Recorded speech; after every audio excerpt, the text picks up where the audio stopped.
Okay, thank you, Mbak Yani, for the questions. Firstly, we should, I mean, I'm aware that there are different mechanism on the oil and gas and in one hand and the fishery on the other hand.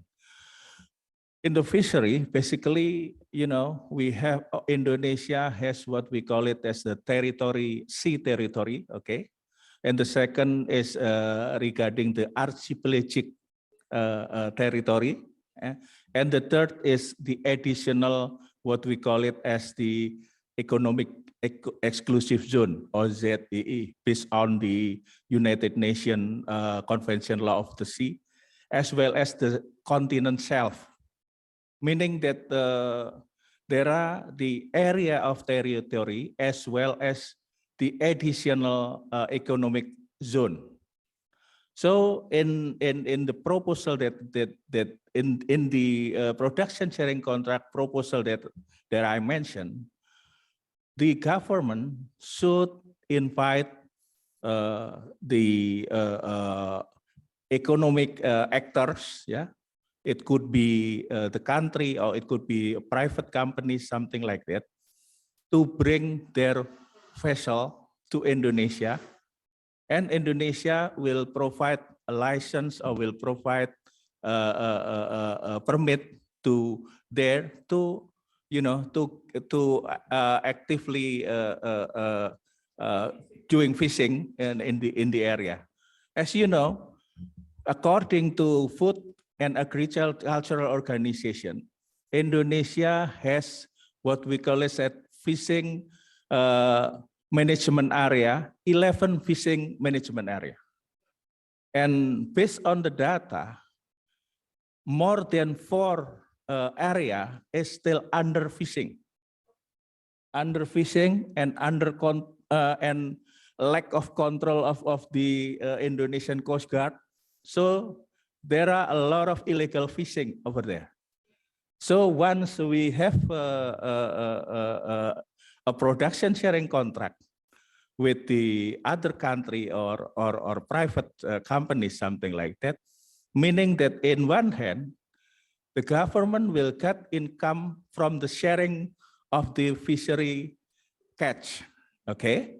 And on the other hand, the other benefit of the government is the government can protect, you know, the area from the illegal fishing, and no need to send the, you know, the Navy, or no need to send the police over there, and we can join patrol the Navy and police in the fishery vessel, something like that. So it will be very benefiting for the country actually, if we can apply this kind of production sharing contract. And for the certain period, let's say 10 or 20 or 15 years of the production sharing contract, then the vessel should be transferred to the Indonesia, and it will be belongs to Indonesia government or to be belongs to the fisherman organization that is under control of the Indonesian government. Thank you. South Africa is Bantu culture, yes. You know, South Africa was out of the world during apartheid. Education is the only way we can know the people, we can open the minds. But they had no education in South Africa during the apartheid. It has begun just with Mandela, education. University, you know what means apartheid at the time. But how many generations and what culture, what values can they transmit to the posterity? Now, yes, we have social networks and everybody can see many things about what is happening, but what are the traditions? How long history has left, what legacy history? The first problem is the problem of history, knowing history. South Africa, since Mandela, has developed one concept, Ubuntu. It's a cultural concept that means you are because I am. And that's a way of solidarity and understanding humanism. But if you have seen some situations, some South Africans have not accepted migrants from Zimbabwe, from Congo, etc. It's an economic problem you have everywhere. Here in Europe, it's the same problem, but not with manifestation of violence, but with the vote.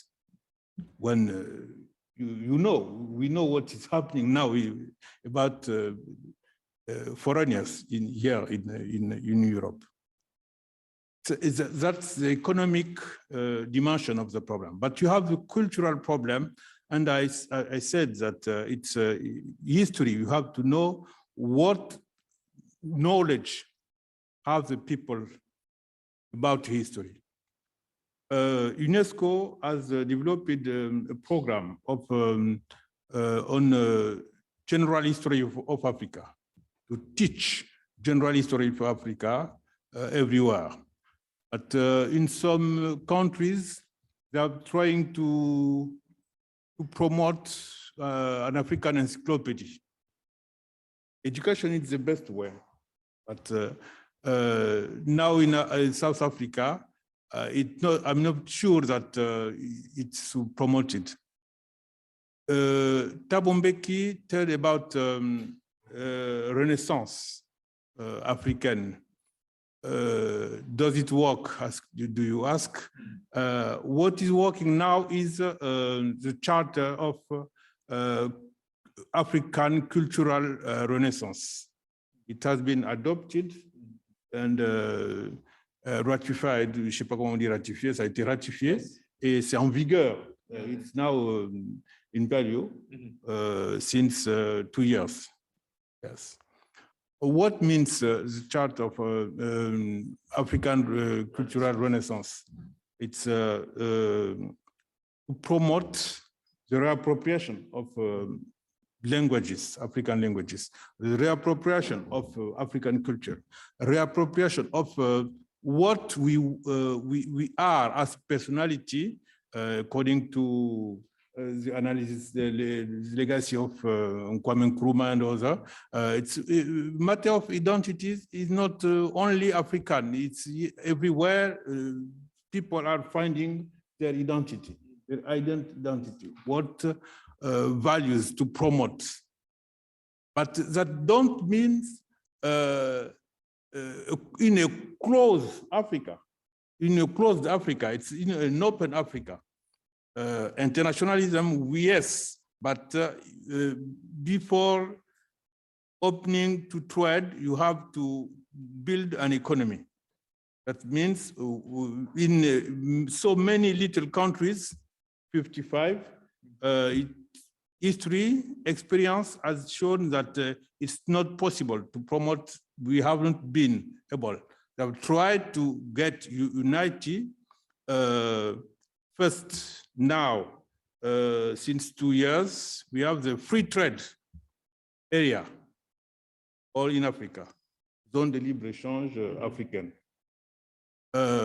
It's bigger now. It's on work, and the different economic communities, the regional communities, are promoted free trade inside.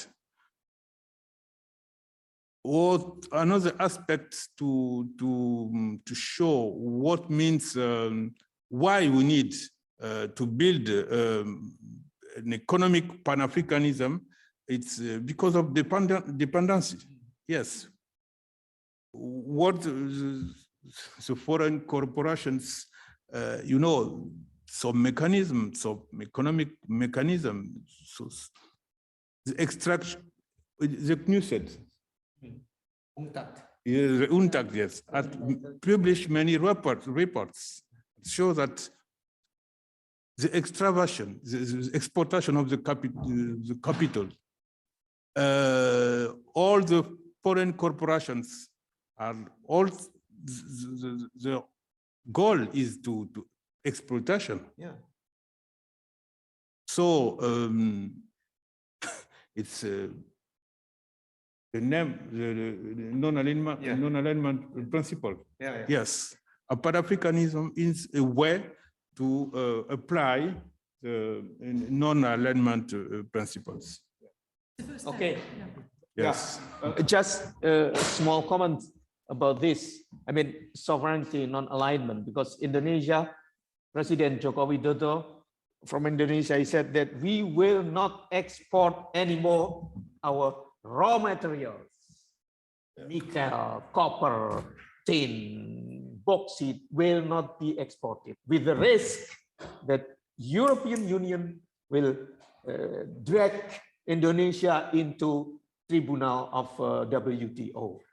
That happened already in terms of oil, the palm oil, etc., etc. But I think African Union should dare to do that. That we, Africa, will not export anymore our raw materials, including uranium for nuclear weapons and for nuclear energy. This is from Niger, etc., etc. Yeah. The second point, your question is very interesting. Very interesting. Do the South Africans feel African? But the same question to Japan in past. Do the Japanese feel Asia? Yeah, that's. But it's another debate. I don't think that we have time to discuss. The debate is also, can